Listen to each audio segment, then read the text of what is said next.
How are you? Good. How are you?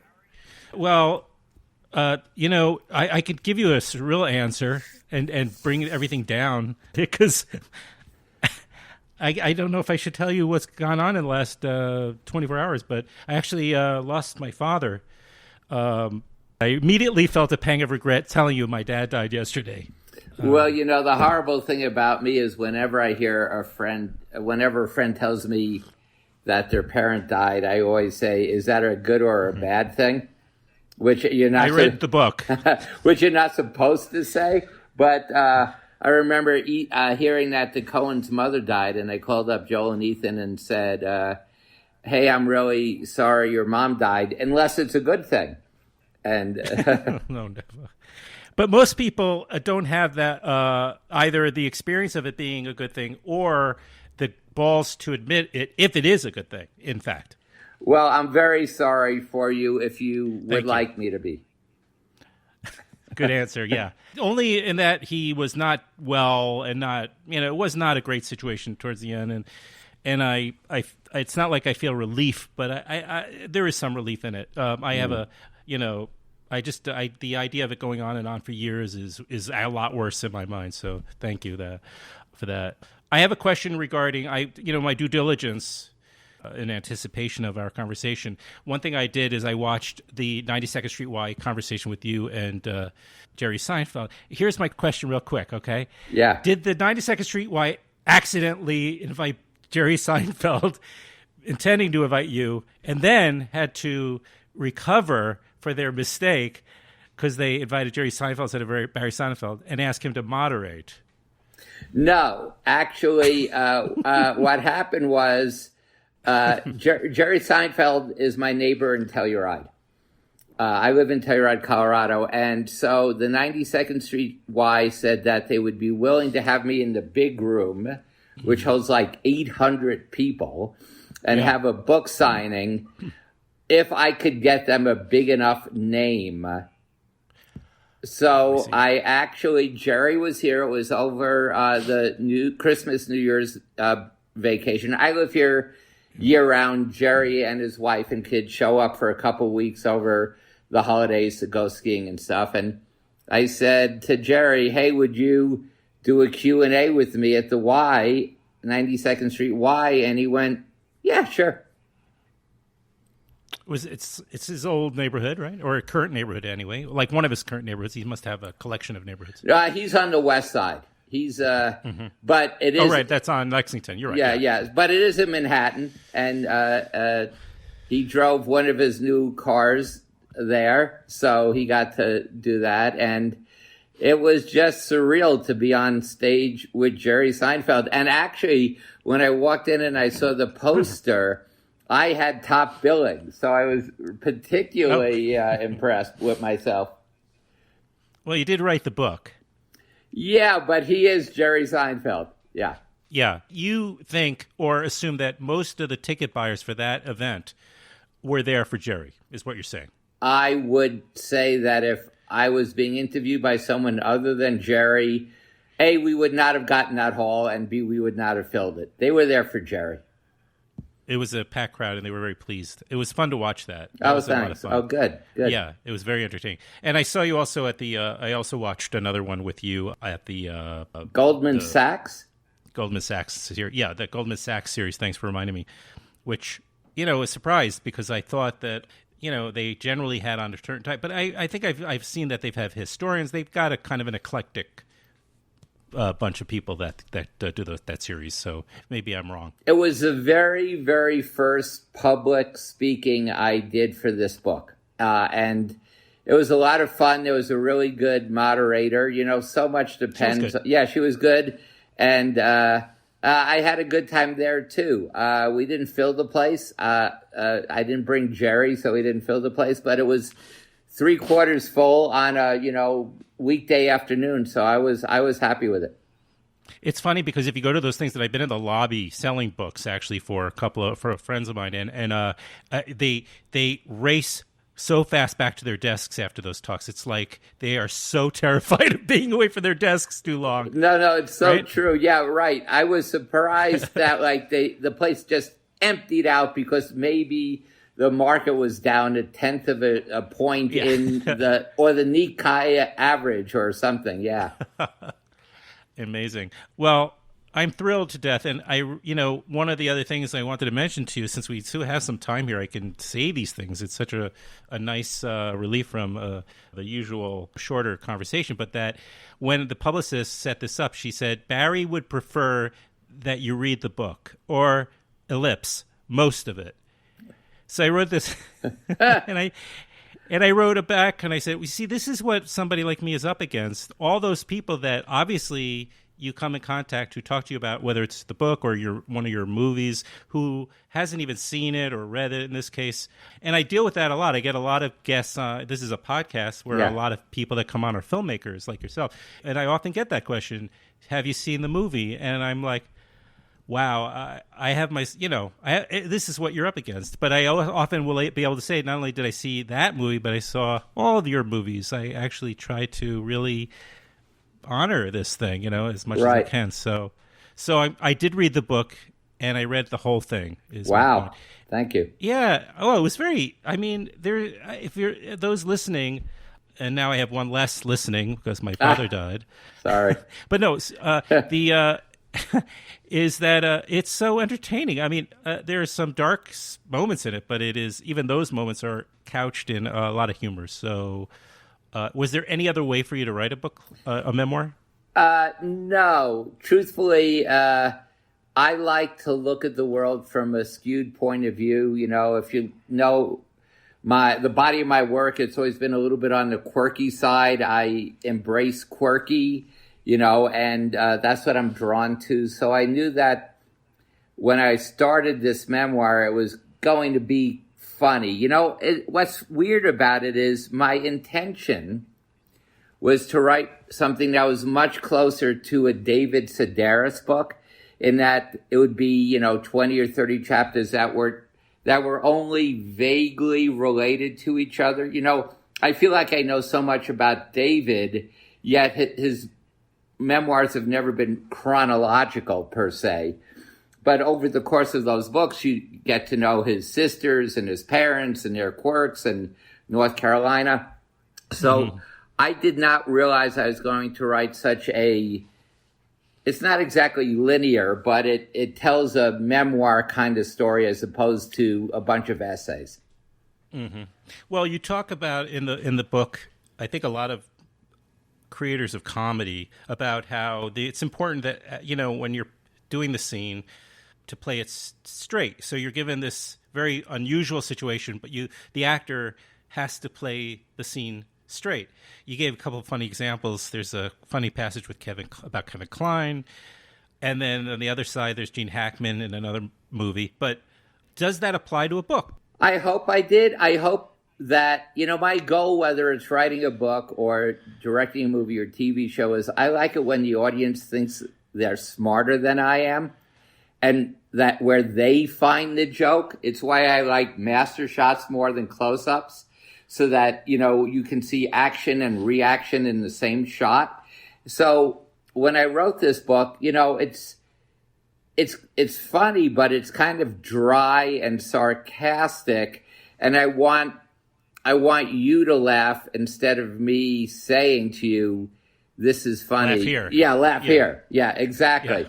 Exactly. Yeah. I think the tone in the book is similar to the tone in my visual work, which is trust the audience to find the joke. You come from cinematography because you bought a camera once, and then but a master shot would be when Harry and Sally, for instance, were sitting and we're seeing them both at the table, right? That's what you mean by a master shot? That's right. Where a wider shot where the audience gets to look around and find where the joke is. The most perfect example of that is in His Girlfriend.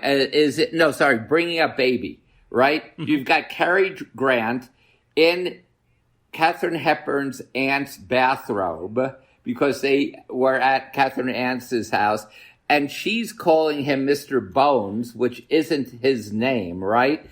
And what's funny about the two-shot is Katharine Hepburn is blabbering on about Mr. Bones and this and that, And Cary Grant, who is the most perfect reactor ever in movies, keeps trying to say something but says nothing. And the audience gets to see both Katharine Hepburn being hilarious and Grant doing nothing but just try to react to this. And the audience gets, if you ever cut to his close-up, it wouldn't be as funny. Because you're saying to the audience, this is funny, as opposed to you, the audience, saying, wow, this is hilarious. So yes, a master shot or wide shot is where you get to see the whole action in a single shot without editorially cutting around to close-ups. While we're on the subject, I have a question about that. Do you think there's ever an appropriate time to cut to, let's say, a one shot of, let's say there are two people, but to hide information from them and then reveal it by coming back out? Do you think that's cheating? No, I under the right hands with the right filmmakers, I don't think that's cheating. I think that's fine to hold back information until you want the audience to know that information. I think that's fine. I would allow that. But thank you. But I had that up. I was going to apply that to a short film I was about to actually make, but something happened and I got delayed recently. Yeah. You're stuck, I suppose, at home or choosing to stay inside and. I'll tell you the with truth. Sweetie. Sweetie and I, the wife, I call her Sweetie, we live in Telluride, Colorado. We're on 62 acres. And oh my Lord. Truthfully, although there's a wait, there's like those Charles Schultz drawings of Pigpen where there's always sort of stuff flying over his head, sort of the dirt. We have this psychic weight of worrying about our children, worrying about the future, worrying about our country. But other than that, we're doing exactly what we do every day, which is wake up, cook breakfast, take the dog for a walk, figure out what we're going to have for lunch, read, nap, and then cook dinner and then watch, Rachel Maddow and whoever down in, we have a great screening room. So nothing has changed in our life at all except this fear hanging over us. So we're fine. I gotcha. I guess I was going to talk about a little bit more about some of the technique. I guess since I made a joke earlier that you decided that the best way to call yourself a cameraman is just to simply own a camera. Yeah. Right. This would have, of course, when you were a student. Around the time you were a student, right? I had graduated NYU Graduate Film School and now needed to work as a cameraman. So I felt if I own a camera, and again, this is way before video. Now everyone owns a camera because you can buy a Canon or a Sony. But back then there was no video. So the only way to shoot films was either 16 millimeter or 35 millimeter. So I figured if I owned a camera and I bought a used one, without feeling like a dilettante, I could say to people, "Oh yeah, I'm a cameraman." Yeah, because that would you would have made yourself somewhat in demand potentially, right? Certainly. Yeah, right? Yeah, no, because they could make deals with me because my deal was always, "I'll work really cheaply as long as you rent my camera." So they were saving money because the cost of me and the camera rental were less than the cost of me and actually having to go out and rent a camera. So it was a way for me to get work.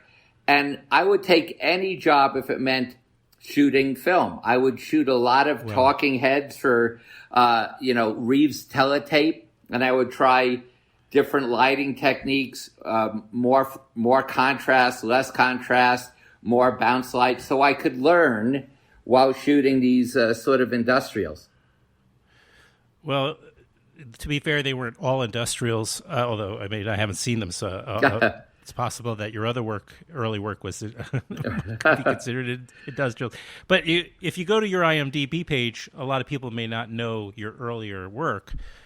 And I'm guessing, and I'm joking, but I'm referring to your porn work as a cameraman on I don't know how many. 9. Doesn't sound like a lot. 9. There were a lot. Okay.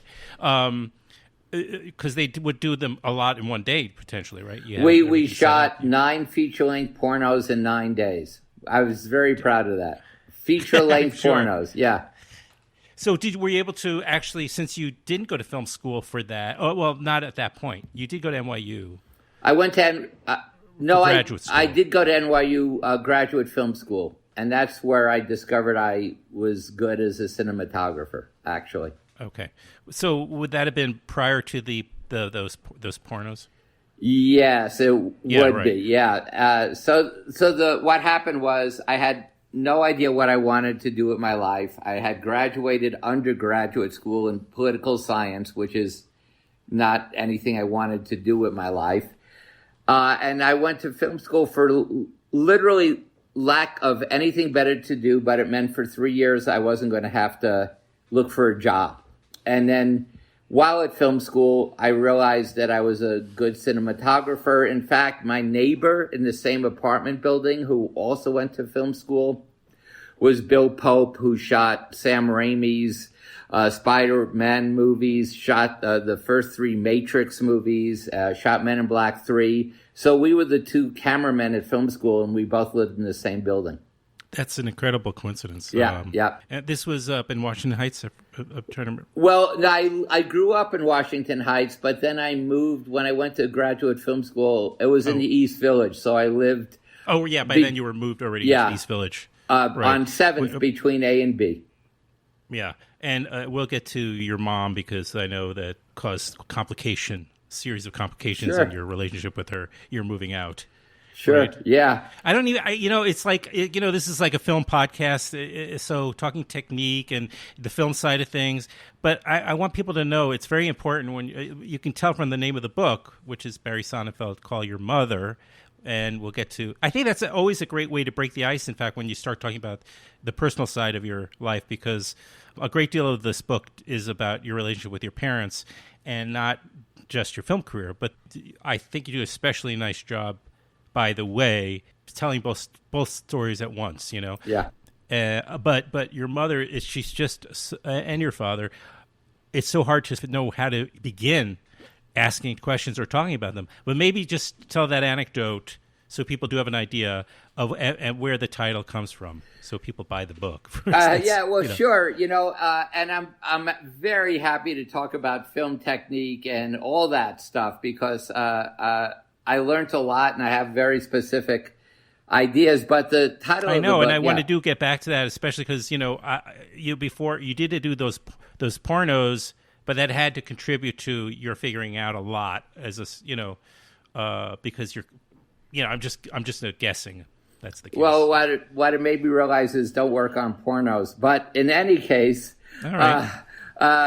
The book is called Barry Sonnenfeld, Call Your Mother, because I was a very overprotected child. I went to a specialized high school called Music and Art. I was a French horn player. I was a senior in music and art. I was on a date with a girlfriend named Susan. And it was 2:20 in the morning, and that time is very important, 2:20. Jimi Hendrix was warming up for the second time. It was the first Peace concert. There had been Harry Belafonte and Peter, Paul, and Mary and the cast of Hair. And Jimmy was warming up for the second time, the first time he had stormed off the stage.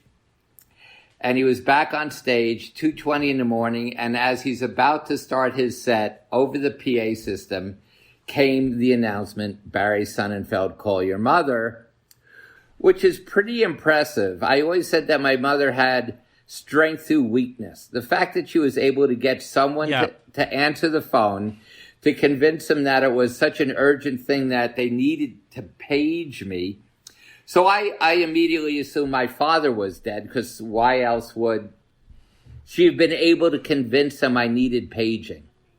Right. So makes sense. So by the time I get to the payphone, and that's a mess, because by standing up, I announced to my section, I am indeed Barry Sonnenfeld. So now, because you're at the Garden, they start the chant of Barry, Barry, which is growing and growing. So so my father didn't die. It's just that I was supposed to be home at 2. You left out that you were in tears. You were really, really convinced, right? That your dad I was sure he dead. was dead. Yeah, because I was. So now I'm weeping. My mother is weeping on the phone because she thinks I'm dead. And it was because it was 2:20 and I was supposed to be home at 2. So I said, Did they tell you the concert was still going on? Yes, but they couldn't say you were there. So that was my mother. In fact, to be totally honest with you, what made me go to film school after graduating college and having no idea what I was going to do for a year, my mother said that, you love still photography, you love writing. Movies are just a bunch of still photographs put together. By the way, not true. And and writing, you should go to film school and we'll pay for your graduate program. They didn't. It was totally a pathological lie. But so she was instrumental in me taking my still photography portfolio down to NYU Graduate Film School, getting accepted, and then going there without really any interest in film at all. Zero. How do you describe your parents? Was that going to be? They're so complicated. They're such complicated people because on one hand they're so incredibly narcissistic. On the other hand, they obviously deeply, deeply care about their son and support you. And so it's very. You're getting. I don't know. Were you getting mixed? Did you feel like you were very confused by your parents and getting mixed messages? I'm just trying to figure out. And also, can you talk about how was it really very, very what's the word? Intimidating to try to recreate them. So people could really understand what monsters they were. Right. It was like them at the same time. By the way, it was pretty easy. I have a good memory, and they were narcissists. But what allowed me to be so mean to them while writing this book was near the end of the book. I redeemed them. There's a 90th birthday party for my father, and everyone shows up, and everyone's saying how my dad, whose nickname was Sonny, and my mother, whose nickname was Kelly, she was dead at the time, but was still a great influence to people, how so many people talked about how they changed their life and how smart they were and giving and kind. Right. And their tributes, Yeah, so they were just bad parents. But I admit at the end of the book in a chapter called Burying the Lead that they were good people. They were just bad parents. And that can happen. Yeah. There's no spoilers in this book, apparently, because you gave away the ending. I did give away the ending, yeah. Well, it's worth the ride getting there. It is. There's so many really incredible anecdotes and very, very amusing. I mean, honestly, I could have probably read the whole book straight through. Great. If I didn't have, other a life. and things going wrong in it. But and again, it's called Barry Sonnenfeld, Call Your Mother. We heard that. But Hendrix was able to finish that set. Correct? No, Hendrix did a song and a half and stormed off stage, and he wasn't feeling it. He broke up his band weeks later and was dead 6 months later. And I blame Mom for Hendrix's death. It's just that simple. Right. Yeah. I think that's warranted. So you shot. So thank you for bringing that up, because I kind of felt like if I continue talking to you without giving people the full sort of sense of the book, and right. Where a lot of the humor comes from your dysfunctional family. I mean, your family really invented the word dysfunction. It sounds or thank you. Expression dysfunctional family. Very proud. You should get at least, I think, someone every time somebody uses the term. Get a buck. So, all right. So you were making these pornos. Other than realizing that you shouldn't make pornos because it is what people don't talk about is they're more interested in the visuals, obviously, and sometimes the sounds. Shall I dare say oral aspects of pornos, right? In every sense of that word. But what about the smells? As Rob Reiner said in Spinal Tap. Rob Reiner. Yeah, what did he say? He said at the beginning, Marty, what was his name? Marty DeBurkey. His character. Berkey, thank Yeah. you. He says, I want to try to, he's talking about his film that you're about to see, and he wants to recreate the sights, the sounds, the smells That's funny. of the Spinal Tap. Yeah. Well, what I learned, I claim that if porns were released in smell-o-vision, no one would ever go to a porn. It's just the smells are just horrible. Although truthfully, what they would do is they would dub in different smells. They would dub in like vanilla and cherry and all the things. Just like they dub in the sounds of like, oh, baby and ooh. It's not it's not like that on the set. No. There'd be an aromatherapy. That's right. That's right. Or a scratch and sniff, scratch number 3 now. It would be a disaster. It really would. Yeah. Again, if somebody's out there and you're contemplating getting into the porn world right now, especially on the behind the lens, I would only recommend you read the chapters devoted to your porn years, because there's a few very, very graphic. Graphic, thank you, scenes where I would give anyone pause. It's the very first chapter I wrote. Really? A decade before I was ever going to write a book, I didn't think I was going to write a book. And one weekend I had nothing to do about a decade ago, and I just wrote that chapter for fun, just for something to do. Because I wanted to see if I could be a writer, and I gave it to Sweetie, my wife.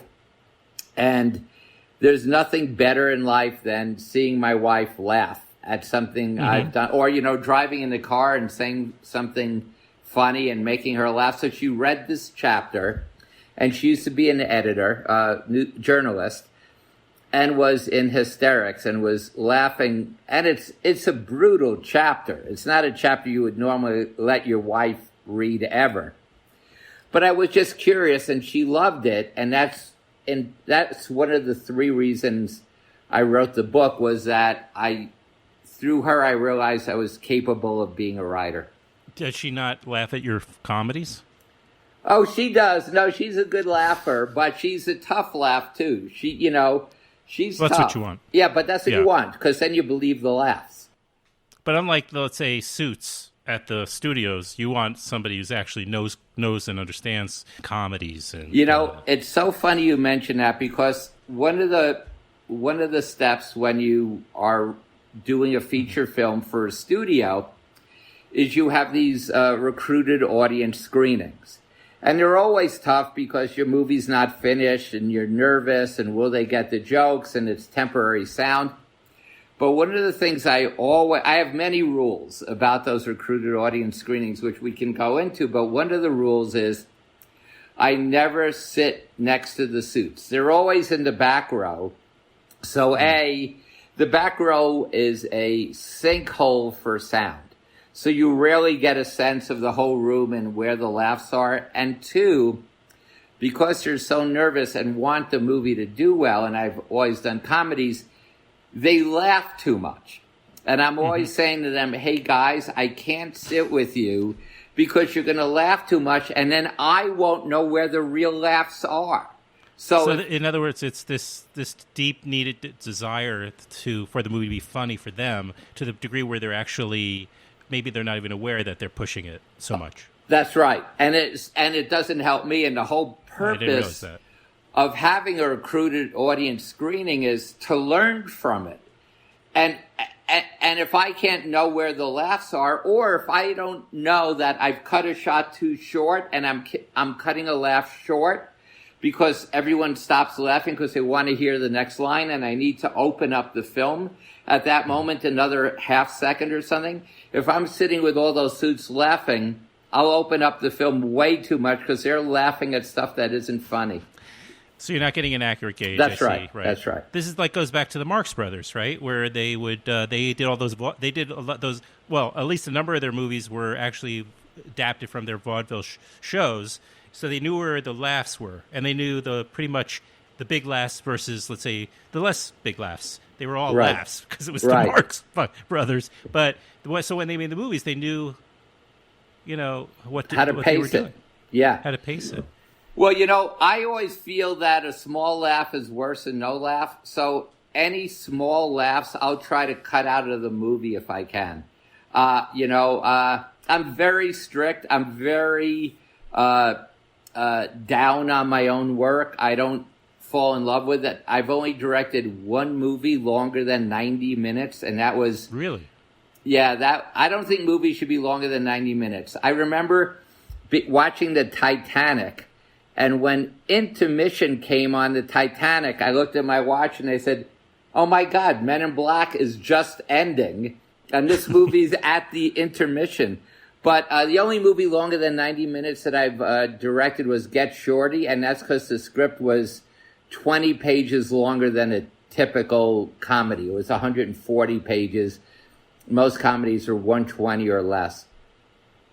Was that true for, let's say, Howard Hawks, for, let's say, some of the screwball comedies where the dialogue was, like, really snappy? Yeah. Absolutely. Those movies are probably between 80 and 90. And by the way, when studios look at a script to budget it and stuff, they see how many pages a script is, and they assume that a script is 1 minute a page.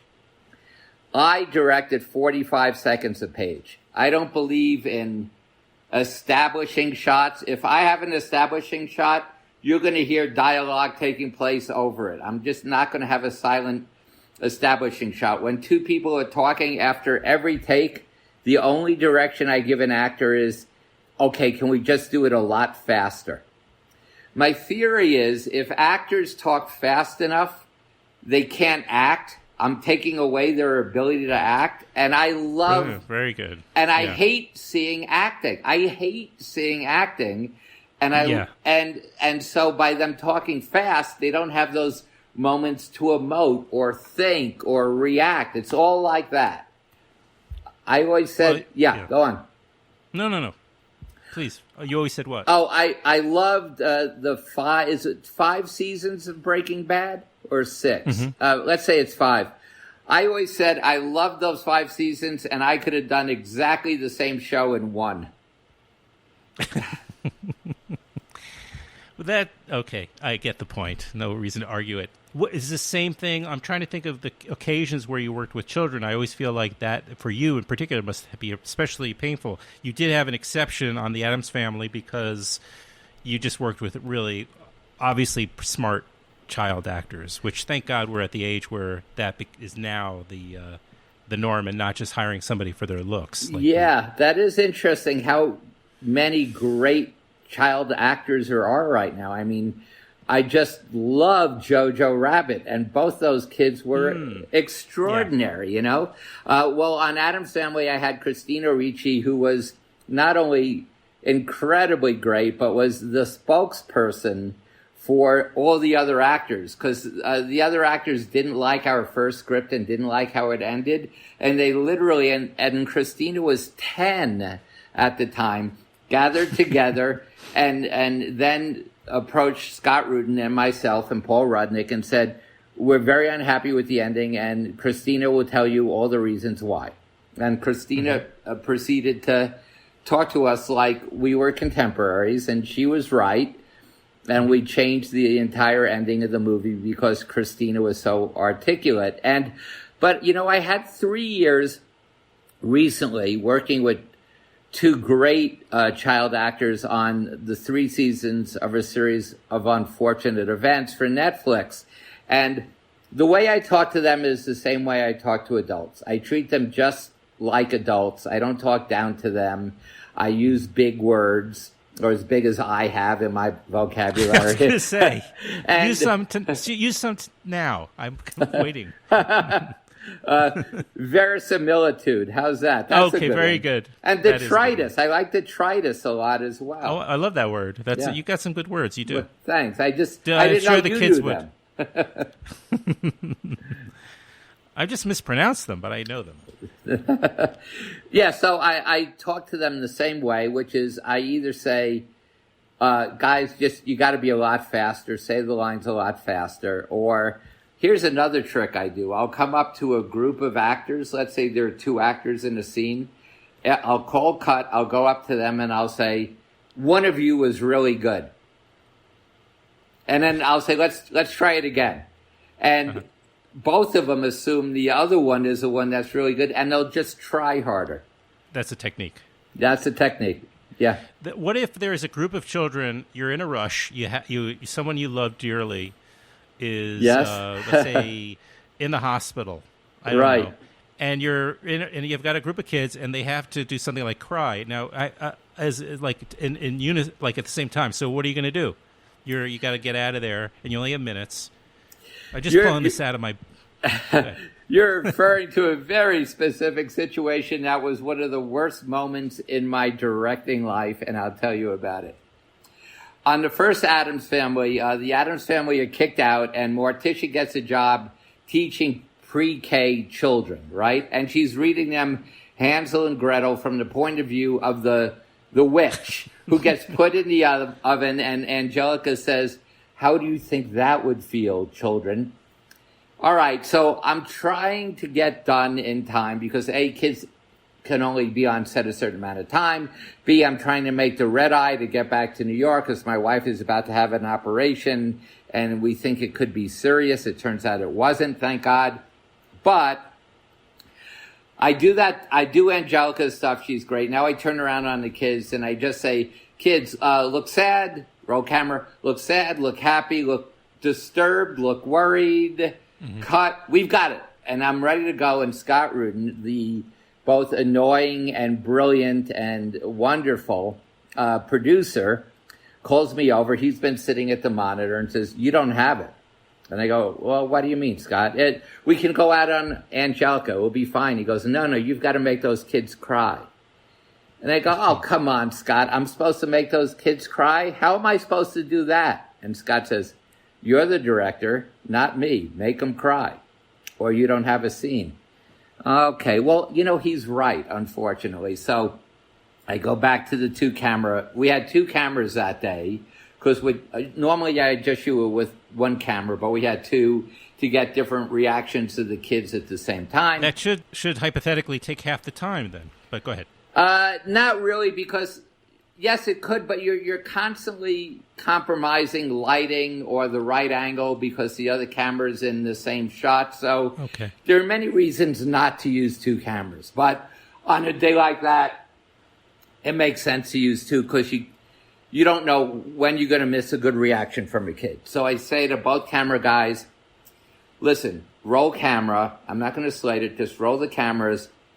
And when the kids start to cry, make sure you get good close-ups of each kid before you pan off to another kid. I want to be able to use each kid crying separately. And the camera guy says, "You're going to make them cry?"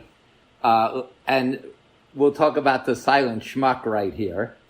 Yeah, it's on my list. The silent schmuck is when someone is calling you a schmuck silently by saying, like, "You're going to make them cry, schmuck." The schmuck is implied, or really.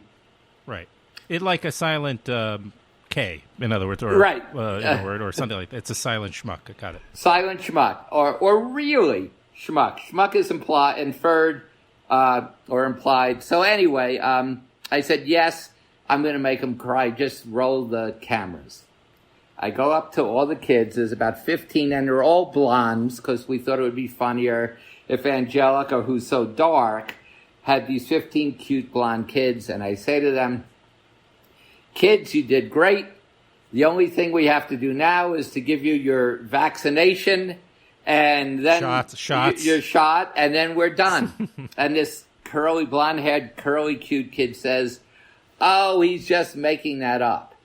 And I said to the curly, smart-ass kid, I said, No. Didn't your parents tell you? It's just a rule whenever you're on a movie set, you have to have a measles shot when you're done. It's not a big deal. It won't hurt that much. I'm hating myself. And this kid starts to cry. And when he cries, because he was their ringleader, all the other 14 adorable blonde-haired kids start to cry. And it's an amazing scene because I got all these kids to really cry, except as soon as I called cut, one of the parents, this big burly guy, starts screaming at me and runs into the room. Luckily, the classroom had a front door and a back door. I ran out the back door. He's chasing me down the hallway, calling me the worst names. I race through the door. I get into the Teamsters station wagon. He drives me to the airport. I get to New York just after my wife has had surgery. I find out everything's okay, but man, it was a horrible thing I did. Just horrible. Where are those kids now? We have to wonder. How much therapy do they require? I was going to say they're all sleeping on various streets somewhere. It's horrible. Okay, so is that scene? Fortunately, that stayed in the film. That stayed in the movie. Yeah, it's great. Thank goodness too, because the idea that might have gotten cut. By the way, before it was occurring to me when we were talking about you're being in these marketing screenings. Mm-hmm. To gauge audience reaction, right? Is it the kind of thing where they fill out the index cards at the end or the little forms and they give or is it really about finding the beat? So therefore, I guess I'm trying to get at is how much you support those types of screenings, how much you really think they're useful and helpful. Because I know in a lot of cases, it's typical where a filmmaker is more offended by having to go through that rather than just sort of having final cut. Yes, but even when you have final cut, it's something to do. I'll tell you, it's a horrible evening. It's never fun. There are different reasons for doing it. The studio is often doing it to get rid of some scene they hate or why, or they're also doing it for marketing reasons to find out, women love this movie, women over 25 love this movie, men don't like the movie, boys don't like it, girls, so that they know who to market to. So there are good reasons for it, but here's what I learned. And again, I had a great career as a cinematographer, then I became a director on Addams Family, and when we did Addams Family, there was a guy named Joe Farrow who ran a group called the NRC, National Research Company. And they would, you're in an audience, and then they hand out all these slips of paper with questions. Who's your favorite character? When were you bored? Did you like the ending? Et cetera, et cetera. Well, several things. One is those recruited audiences screenings are very helpful because you find out where the laughs are, where they're not. You hear them start to cough, shift in the seats. You realize where they're bored. All that is great, but then they hand out that paper. And that's where it all goes horribly wrong because they control that narrative. They ask those questions. So I always insisted, even as a first-time director, to add more questions. Because here was what happened. After the first recruited screening, Joe Farrell said to everyone at Paramount, too many very goods, not enough excellence. And I said, well, that's just because no one calls comedies excellent. Excellent is for important. They think it means important. So like 12 Years a Slave gets excellent. Addams Family gets very good because it's the nature of the film. Joe said, absolutely not true. So the next recruited audience screening we had, I made them add 2 questions. Have you ever in your life seen a comedy you would rate as excellent? What was your favorite movie of the last 6 months? Oh, Barry, we don't need those questions. I know. Just put them down. Humor me. 1/3 of everyone at that screening said they had never in their lives seen a comedy they would rate as excellent. What was your favorite movie of the last 6 months? City Slickers. Comedy. So I proved to them my point. And also, I also make them ask certain questions like, they would say, like, what did you think of the ending? Did you like the ending? I would say, half the time the audience doesn't know what the ending is. Half the time, do you mean the tag, that comedy tag at the end, or do you mean the overall? So I would also make them ask, an additional question was, did you like the ending or not? And then I would say, what did you think the ending was? Oh, no one likes the tag. Well, thank God, because they love the ending. So you really, those things are good if you know how to ask the right questions. And because I was a political science major in undergraduate school, oh, sure, I knew that whoever decides what the questions, the saying used to be, whoever decides what the rules of the game are decides who the winner is. And they were writing the rules based on what they wanted to learn out of that screening. So I turned it around, and I always have very different questions than the ones they would normally ask. I did post on Twitter before, a few days ago. I gave the opportunity for people to send in questions, and I did get one. But this is good because actually, one thing I really don't know a lot about is, again, I was always very aware of your directing because you have made some very famous movies, including, of course, as we said, the Addams Family movies and the Men in Black movies and Get Shorty, etc. But you have shot some of the most famous movies in the last few decades, including the first 3 Coen brother movies. That was your entryway into being a real cinematographer, right. Legitimate is the word I was going to bring up, right? Mm-hmm. But actually, regarding that first day on the set of Blood Simple, that was your first day ever on a movie set, other than the porn, as a DP, right? Truly, as opposed to cameraman. I mean, as a cinematographer. Yeah, I had shot those 9 feature porns in 9 days, but they didn't really count. They were 16 millimeter. They were, handheld. They weren't narrative movies really.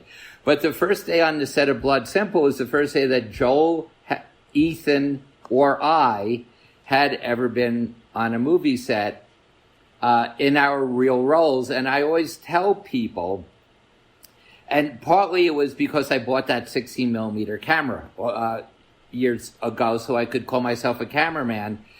Decide what you want to be and do it.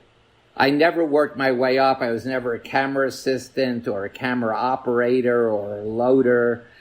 Joel was never, an assistant director and then a producer. Ethan, we just declared who we were and did it. And it's funny because before we started, we were talking about Jerry Seinfeld and myself at the 92nd Street Y, and someone asked Jerry, what's his writing process and how do you become a writer? It's a great answer. And I love Jerry's answer, which was, that's great. Get a pad and get a pen and sit there, and then you're a writer. Don't look at the internet. Don't do anything else. Right. And just write. And I just love that answer. It was so real. I'm gonna go a little further with how he described it, because it's important. It's about what you don't do. It's about what you're not doing, which makes you a writer. If you sit down with a pad and that pen that you described, and you turn everything else off, no distractions, turn the phone off, everything, and you don't even write a word, you will have written that day. That's right. Didn't you love that response? I did love it. Was great. I learned it. I never liked the guy, but I respected him at that first moment. I actually love the guy. I'm teasing. I grew up in New York, I'm Jewish, but no, I mean, I think that really crystallized so much. It was a brilliant way to couch that. It was just really wonderful, that moment. So what we did is, in the same way, we declared ourselves cameraman, producer, and director, and it worked. And I think I believe that you should decide what you want to do, and it's one of the good things my parents did give me. My mother wanted me to be some sort of in the arts. She didn't say be a doctor or a lawyer or anything, traditionally Jewish middle class. And my father always said to me, don't figure out what your job should be. Decide what will make you happy, and you'll find a way to make it living doing it. Which is like shocking that someone would tell that to a child, in a lower middle class family. And I took it to heart. Where did he get that from? I don't know where anyone gets anything from. He was one of 7.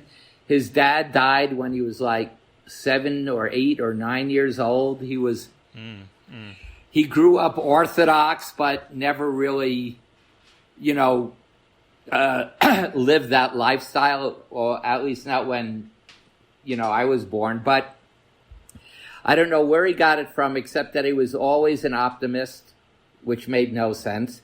We rarely had electricity or paid the rent, but he was always an optimist and always thought that things were going to work out.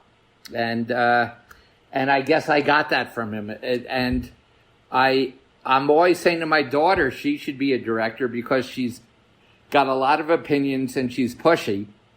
And all directing is having opinions about everything. And it's that accumulation of opinions that create tone, style, etc. But you have to have an opinion about everything, even if you don't care. You got to say the red one. Well, that's an important, right, the red one, meaning that they're going to give you the blue one or the red one. Which am I wearing? And then you're fulfilling a huge need, or by just being the guy that makes the decision like that, as small a decision as it is, or meaningless in some cases. That's right. And what they don't want to hear is, oh, it doesn't matter, you choose. And so, right. And all you do is answer thousands of questions a day. Some are important, some you think aren't. Just like when you say the red one, the prop guy showed you a green folder and a red folder, and you say the red one, and then you get on the set 3 months later, and you have put that actress in a red dress, and now you can't see the folder because it's red on red. And then you go to the prop guy and you go, hey, remember 3 months ago when I said the red one? And the prop guy goes, don't worry, I still have the green one on the truck. I'll bring it out, boss. What you don't do is say, hey, prop guy, why is she with that red folder? I told you the green folder. But if you feign stupidity, people will come to your rescue. Oh. No, it's true. Always, I believe you. Always surround yourself with people better than you are. That's why I work with Bo Welch, the best production designer there is. I work with great cameramen. I'm going to get all the credit anyway. So surround yourself with people that are your really name is good. Above the title. That's right. Yeah. Talk about your relationship where this became very tricky, or maybe you just learned a lot out of that experience that you're able to talk about now.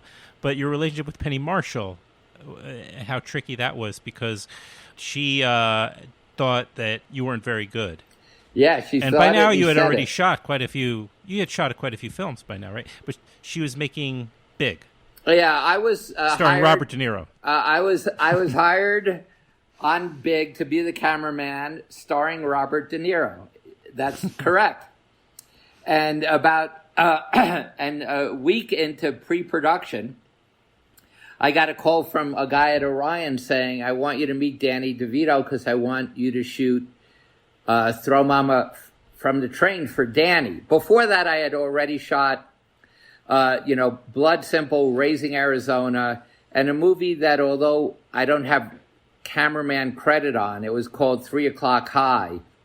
I was the cameraman on, but I wasn't in the union, so they gave me lighting consultant credit or something like that. But so I was already established a little bit as a cameraman. And I said, well, Saul, this guy was Saul, I shouldn't meet Danny because I'm on Big.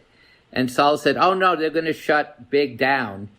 Barry Dillard doesn't want De Niro. He wants Tom Hanks. They're going to shut it down and wait for Hanks. And I said, well, Saul, that's not going to happen. I'm in pre-production. No one's told me this. He said, no, it's going to happen. So I met Danny.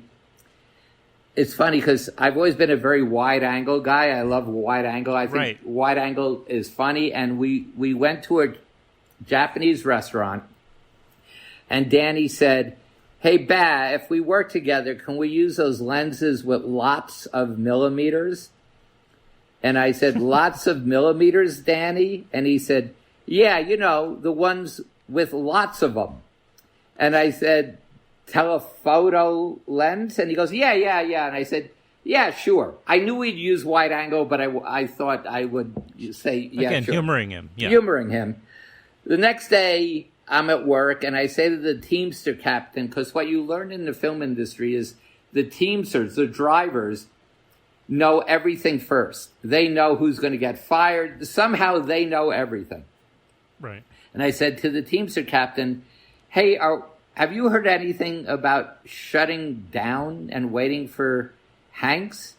And the Teamster captain said, oh, yeah, sure, Bobby Greenhouse's going to announce it later in this week, but it's happening. Dilla doesn't want De Niro. The Teamster captain knew all of this stuff. We shot down. I shoot Throw Mama from the Train. Penny knows Danny because, the whole Jim Brooks TV world. Right. Now, Jim Brooks universe, I think it's called. Yeah, Jim Brooks universe. Now I'm on the set of Big. I love working with Hanks. He's fantastic. We become good friends. But Penny just doesn't understand what a camera can and can't do. She's very funny as a comedian and knows how to direct actors and create funny situations, but doesn't have a visual style and didn't really understand that the camera can not only be a recording device, but actually a storytelling device. So she never understood where I was putting the camera or why, and she didn't like to make decisions, and I love making decisions. I think it's what the job requires.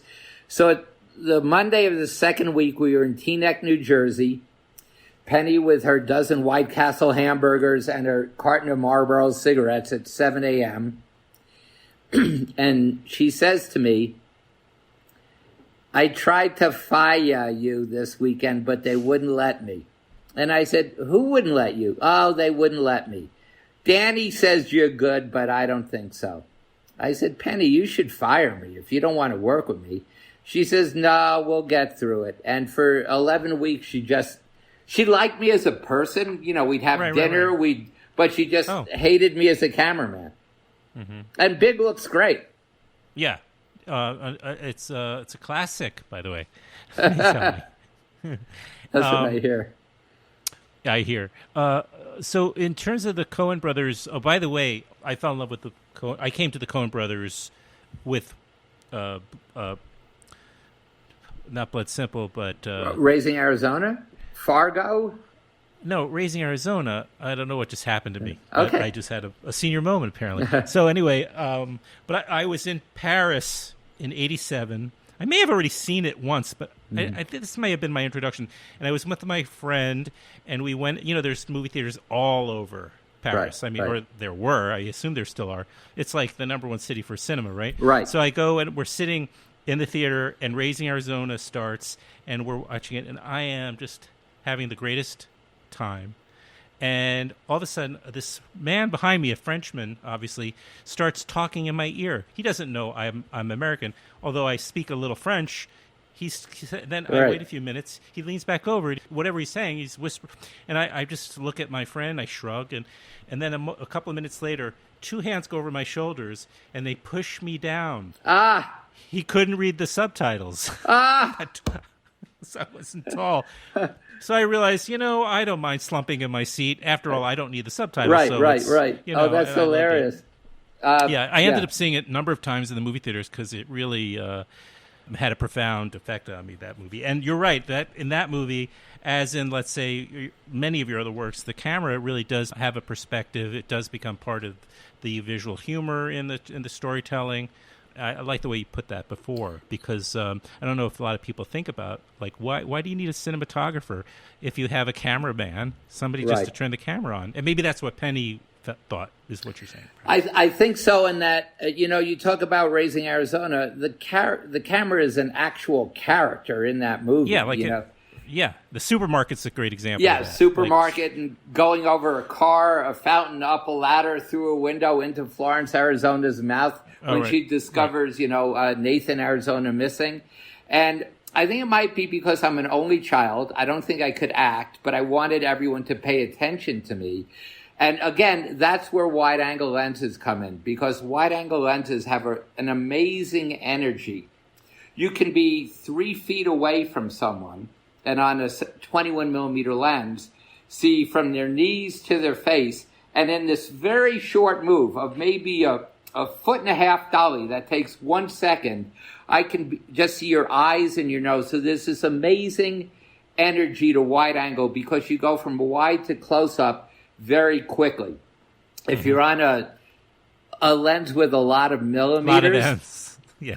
Wow. You know, if you dolly 20 feet, you won't change your perspective very much if you're on a 200 millimeter lens because it's already compressing everything. So for me, wide angle is a very energetic way of working. In fact, to toot my own horn, I think that Men in Black 3 in 3D is the best 3D movie ever shot because by using those wide lenses and by having the actors in front of the screen, it's funny because Jim Cameron sort of reinvented 3D, right, and rebirthed it, but everything about his personality is the opposite.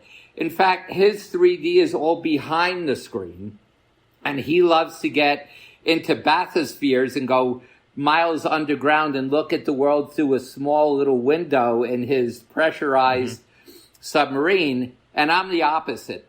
Jim is like all enclosed and I'm all open and with my arms open saying, come on, let's put on a show. So my 3D is, I think, better than Jim Cameron 3D. So I highly recommend if Men in Black 3 is ever shown again in 3D to check it out because it's fantastic in 3D. Thank you. Because so many times where I've taken my son, who is in the next room over there, isolating himself within the quarantine, right. quarantining in his bedroom, but he prefers 2D. But right. Because so many times. But I really appreciate you're describing the filmmaker or I guess cinematographer, really, the personality versus, or maybe not versus, but in relationship with technique, like as and how those two things are, the relationship of those two things, like that you're actually bringing your personality into it, almost some of your neuroses in a way, or like you described as being a lonely child. Yeah, no, I think that you can see my neuroses through my movies and also through even the movies directed by other people that I've shot. You know what's interesting to me is nowadays, I don't know how it works at film school, but when I was at film school, every roll of film, every 400 feet of film, which is 11 minutes, between the cost of the raw stock, developing it, coding it, transferring the sound to mag stock, it costs a fortune when you're film school, and therefore we designed our movies very differently because we never shot full masters. Penny would shoot a 5-minute scene with this big wide lens playing all 5 minutes, of the master. People would walk out of frame, the camera would still run, they would come back in, and we do 15 takes of a master shot that you were only going to use either at the beginning or the end of the scene to establish location. You were never going to be on that shot when Elizabeth Perkins would say, I love you. You're going to be in close-up.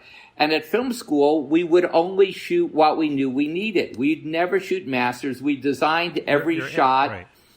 But now at film school, everyone shoots on video, and video doesn't cost anything. So it doesn't matter if you shoot one take or 15. You gotta. It might cost more in the editing post-production phase, possibly. But yeah, I agree. I know what you mean. So my question is the fact that we had economic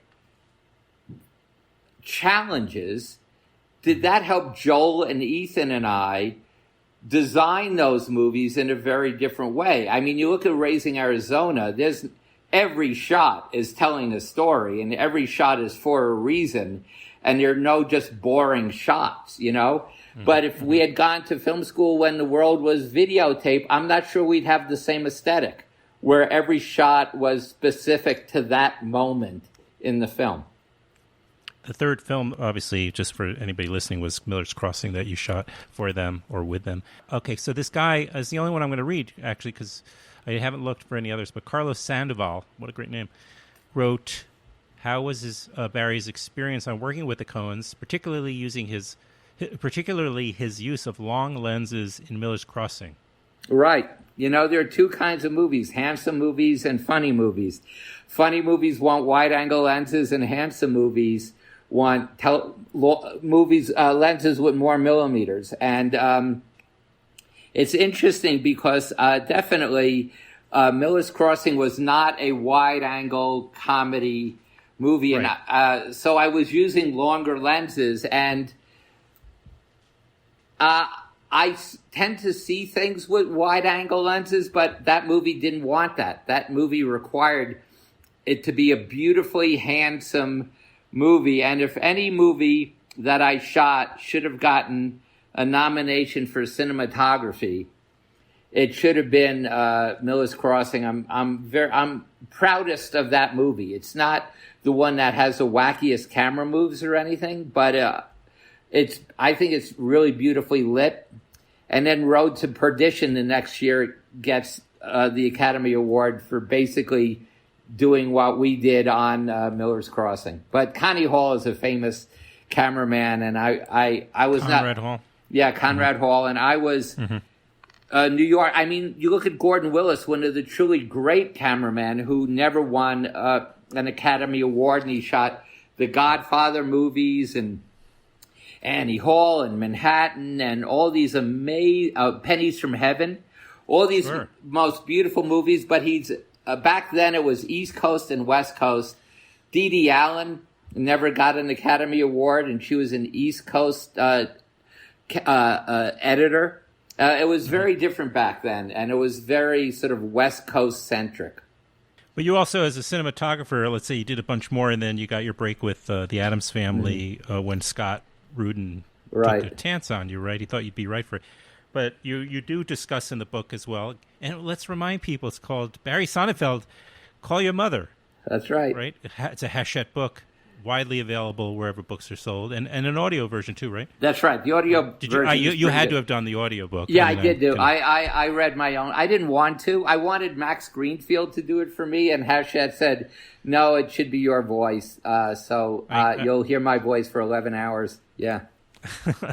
You mentioned, like Gordon Willis, for instance, one of the great cinematographers of the 70s, and who directed a movie, which, by the way, because of your mentioning it, I didn't even know it existed. I thought I knew every movie out there.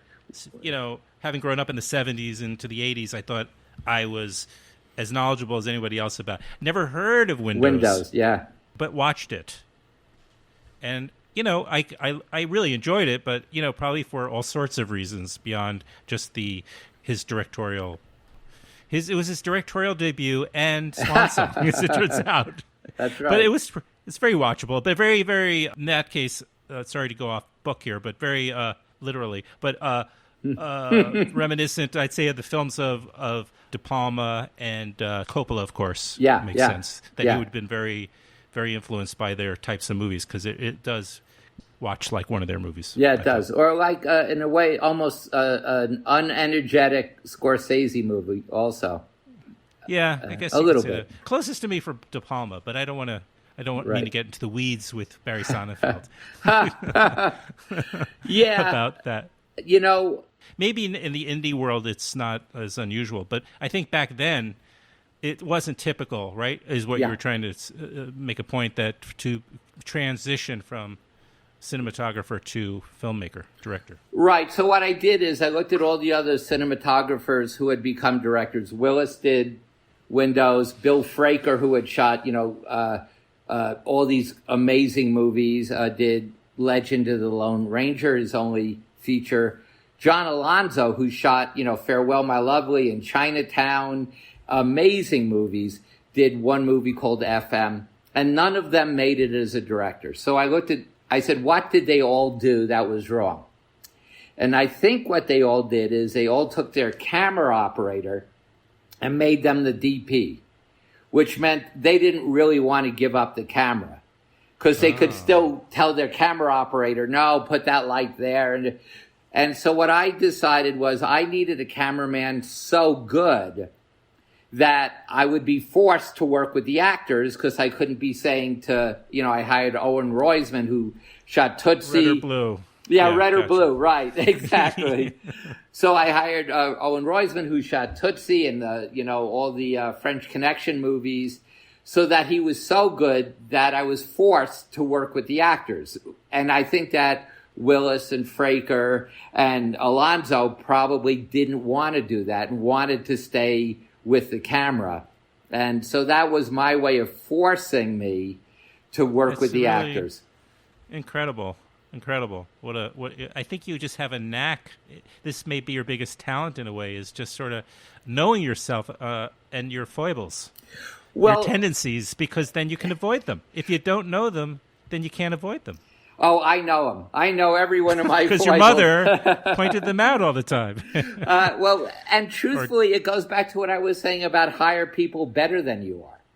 I hired Dee Dee Allen, the greatest editor ever, to edit Addams Family. I hired Owen Roizman, a much better cameraman than I was. I had Ken Adam. Oh, no, that was on the second one. The first one I had Richard, what was his last name? Who was a production designer, brilliant. And then on the second one, Ken Adam, who did my favorite movie ever, which is Dr. Strangelove. He did the production design on Strangelove and was... So always hire people better than you are because you'll get the credit. Right.